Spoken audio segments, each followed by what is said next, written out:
Greater Hyderabad में आज प्रातः से ही भारी बारिश हो रही है। इस भारी बारिश के कारण निचले इलाके पूरी तरह से जलमग्न हो गए हैं। इतना ही नहीं, कई कॉलोनियां भी बारिश की पानी में डूब गई है। हैदराबाद शहर में बाढ़ की तीव्रता अधिक होने से सभी नाले उफान भरकर बह रहे हैं। प्रमुख सड़क मार्गों पर बाढ़ का पानी ठहर जाने से वाहन चालकों को खासी तकलीफ हो रही है। आज सुबह से निर्विराम हो रही बारिश के कारण कई स्थानों पर यातायात प्रभावित हुआ। इसी के चलते कार्यालय जाने वाले लोगों तथा स्कूली छात्रों को खासी तकलीफ उठाना पड़ा। जुबली हिल्स, बंजारा हिल्स, मलकपेट, दिलसुख नगर, एलबी नगर, घटकेसर, अंबरपेट में कई स्थानों पर भारी बरसात हुई। तूफान के प्रभाव से राज्य भर में वातावरण पूरी तरह बदल गया है। आज प्रातः से ही आसमान में बादल छाए हुए हैं। इस कारण राज्य के कई जिलों में फिर से बारिश शुरू हो गई है। सड़कों पर बारिश का पानी बह रहा है। दूसरी ओर तूफान के प्रभाव से आज और कल अधिकांश क्षेत्रों में मध्य बारिश से औसतन बारिश होने की मौसम विभाग ने जानकारी दी। मौसम विभाग ने बताया कि हैदराबाद शहर में आज भारी बारिश होने की भी मौसम विभाग ने जानकारी दी। आज और कल राज्य के उत्तरी क्षेत्रों में जारी किया गया अलर्ट भी यथासंभव जारी है। नलगोंडा जिले के तेल तेवर पल्ली में सर्वाधिक 6 सेंटीमीटर बारिश हुई तो वहीं करीमनगर जिले में 5.4 सेंटीमीटर बारिश दर्ज की गई। निजामाबाद जिले के बालकोंडा मेड़ीपल्ली में 4 सेंटीमीटर बारिश हुई। जगतियाल जिले के गुल्लापल्ली, निर्मल जिले के वाद्य में 3 सेंटीमीटर वर्षा रिकॉर्ड की गई। मुख्य रूप से राज्य के संगारेड्डी, रंगारेड्डी, हैदराबाद या दादरी, सूर्यापेट, नागर कर्नल, नलगोंडा जिलों के कई क्षेत्रों में सामान्य से औसतन बारिश होने की संभावनाएं मौसम विभाग ने व्यक्त की है। हैदराबाद शहर के पूरे क्षेत्र में भारी बारिश होने से शहर पूरी तरह जलमग्न हो गया है। इन भारी बारिशों के चलते हैदराबाद शहर के सभी निचले इलाके बारिश के पानी में डूब गए हैं। अब्दुल्लापुर क्षेत्र में भी बारिश का उत्पात चल रहा है। आज सुबह से ही हो रही बारिशों के कारण बाटा सिंगाराम फ्रूट मार्केट पूरी तरह अस्त व्यस्त हो गया है।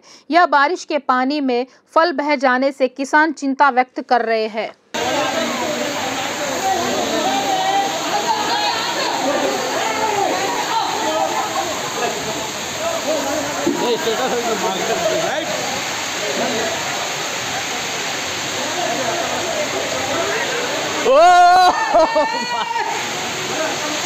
Jubilee hills road number 46 Ambedkar colony में तनाव छा गया है। यह पुलिस की मदद से गरीबों की झोपड़ियां ढहने के लिए जीएचएमसी तथा राजस्व विभाग के अधिकारियों ने प्रयास किया, जिससे सरकारी कर्मचारियों तथा अधिकारियों पर स्थानीय लोग पलट गए। इसी संदर्भ में दोनों गुटों के बीच भारी बहस हुई।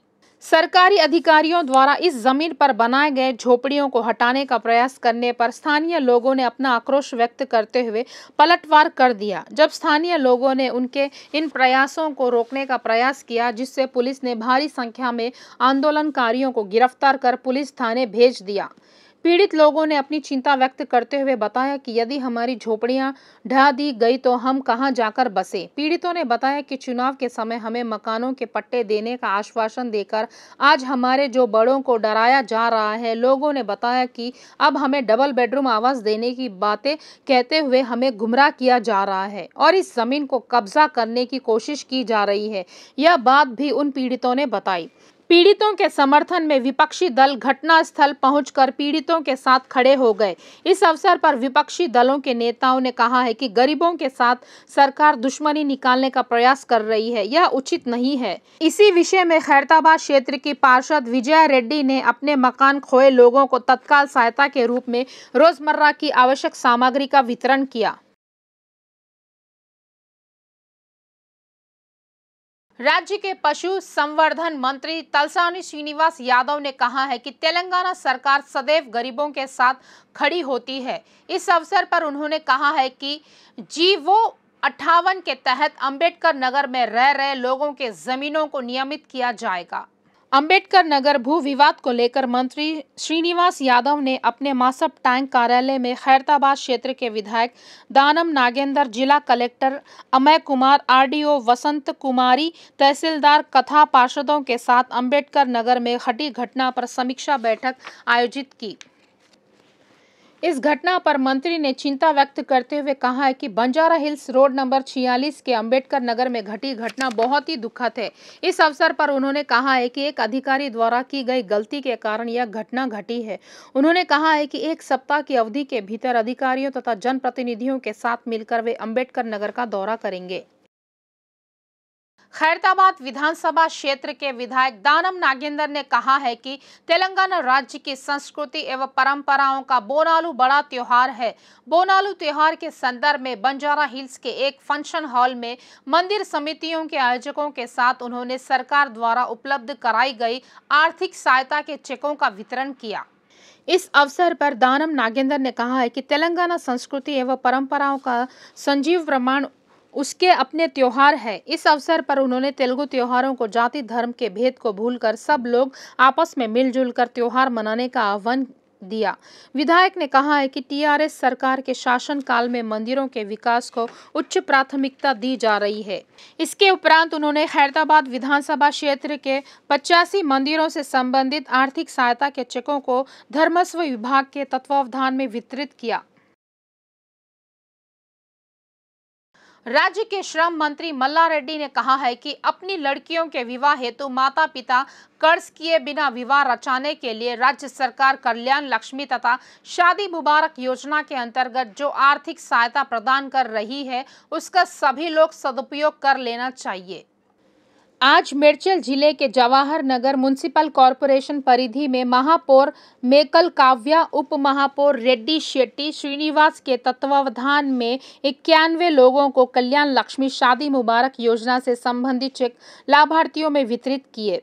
इस अवसर पर मंत्री मल्ला रेड्डी ने राज्य सरकार तथा मुख्यमंत्री के चंद्रशेखर राव की सराहना करते हुए कहा है कि कोरोना काल में राज्य संकट में रहते गरीब जनता के लिए तथा उनके कल्याण हेतु योजनाएं अमल करने का श्रेय केसीआर को ही जाता है। इस कार्यक्रम में नगर निगम आयुक्त, राजस्व विभाग के कर्मी, महापौर, उप महापौर तथा स्थानीय पार्षदों सहित कई अन्य लोग उपस्थित थे। हुजूराबाद विधानसभा क्षेत्र के भारतीय जनता पार्टी विधायक इटेला राजेंद्र ने कहा है कि कालेश्वरम पंप हाउस के डूबने के लिए मुख्यमंत्री केसीआर को ही जिम्मेदारी निभाना चाहिए। इटेला राजेंद्र ने कहा है कि कालेश्वरम परियोजना आने से क्षेत्र के किसानों के आंखों में आंसू ही निकाल कर रख दिया है। उन्होंने कहा है कि सिंचाई जल विभाग मंत्री न होने से इस सीजन में अधिकारी विदेश दौरों पर जाने से सरकारी लापरवाहियों का यह जीता जागता प्रमाण है।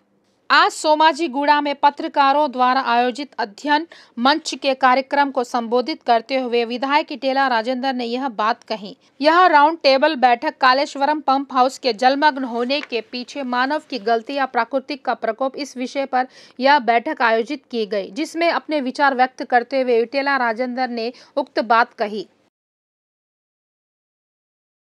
बोयिनपल्ली डिवीजन में सरकारी विद्यालयों के विद्यार्थियों को विधायक माधवराम कृष्ण राव ने नोटबुक प्रदान किए। इस अवसर पर उन्होंने बताया कि राज्य के मंत्री केटीआर के जन्मदिन के मौके पर गरीब विद्यार्थियों की मदद करने के उद्देश्य से गरीब विद्यार्थियों को नोटबुक तथा स्कूल के बैग भेंट किए गए हैं। इस बात की विधायक ने जानकारी दी।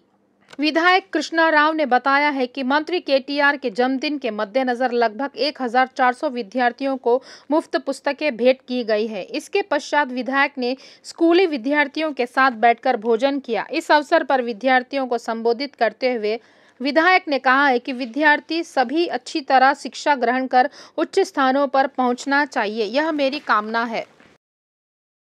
कुकड़पल्ली विधानसभा क्षेत्र के बालानगर डिवीजन में विधायक माधवराम कृष्ण राव के साथ जीएचएमसी की महापौर गदवाल विजया लक्ष्मी ने क्षेत्र का व्यापक दौरा किया। अपने इस दौरे के अंतर्गत फिरोजगुड़ा में महापौर विजया लक्ष्मी ने फुट ओवर ब्रिज का उद्घाटन किया। इस कार्यक्रम में स्थानीय पार्षद आबुला रविंद्र रेड्डी, अल्लापुर डिवीजन की पार्षद सबीहा गौसुद्दीन, टीआरएस पार्टी के नेता आदि उपस्थित थे। इंटरनेट उपभोक्ताओं के लिए खुशखबरी, देश में 5 करोड़ केबल उपभोक्ताओं के दिल की धड़कन बना सिटी विजन ग्रेटर हैदराबाद में फाइबर टू होम कनेक्शन सेवाओं को उपलब्ध कराने के लिए आपके समक्ष आ गया है। सिटी ब्रॉडबैंड के नाम से अत्यंत तेज गति के साथ सर्फिंग करने की सुविधा को सिटी विजन द्वारा उपलब्ध कराया जा रहा है। सिटी ब्रॉडबैंड कनेक्शन प्राप्त कर आपके जीवन में और भी सुविधाएं प्राप्त होने की सुविधा प्राप्त की जा रही है। अद्भुत ढंग से अपलोड डाउनलोड की सुविधा उपलब्ध करा रहे सिटी ब्रॉडबैंड कनेक्शन के लिए 1800103715 पर फोन कीजिए और तुरंत कनेक्शन प्राप्त कीजिए। इस बात की सिटी विजन प्रबंधन ने घोषणा की। करीमनगर जिला गद्दपाक निवासी 67 वर्षीय सुलोचना रेड्डी ने अपनी वेदना व्यक्त करते हुए बताया कि मेरा पुत्र ही मेरा काल बनकर मुझे जान से मारने का प्रयास कर रहा है। उस वृद्धा ने अपने प्राणों की भिक्षा देने का आग्रह करते हुए सरकार से निवेदन किया है। सुलोचना रेड्डी ने अपनी मनोवेदना बताते हुए सोमाजीगुड़ा में मीडिया के समक्ष अपने दिल के सारे गमों को बयां किया। सुलोचना रेड्डी ने बताया कि उसका कनिष्ठ पुत्र अमेरिका में है और ज्येष्ठ पुत्र विद्याधर रेड्डी अपने नाम पर स्थित कुछ संपत्ति को फर्जी हस्ताक्षरों के साथ एससी लोगों को भूमि का पंजीकरण करा रहा है, कहकर सुलोचना रेड्डी ने आरोप लगाया है। उसने बताया कि यदि वह उसकी बात न माने तो SC/ST एक्ट के तहत मामला बनाकर जेल भेज दूंगा, कहकर उसके कनिष्ठ पुत्र तथा बहू डरा रहे हैं। सुलोचना रेड्डी ने बताया कि इसी विषय पर विद्या रेड्डी पर मामला बनाने पर भी पुलिस उसकी परवाह नहीं कर रही है। उसने बताया कि संपत्ति के विषय में मुझे मारने का मेरा पुत्र योजना बना रहा है। इसी मामले को लेकर सुलोचना रेड्डी ने सरकार से उसे सुरक्षा प्रदान करने की गुहार लगाते हुए पत्रकारों के समक्ष अपने विचार व्यक्त किए।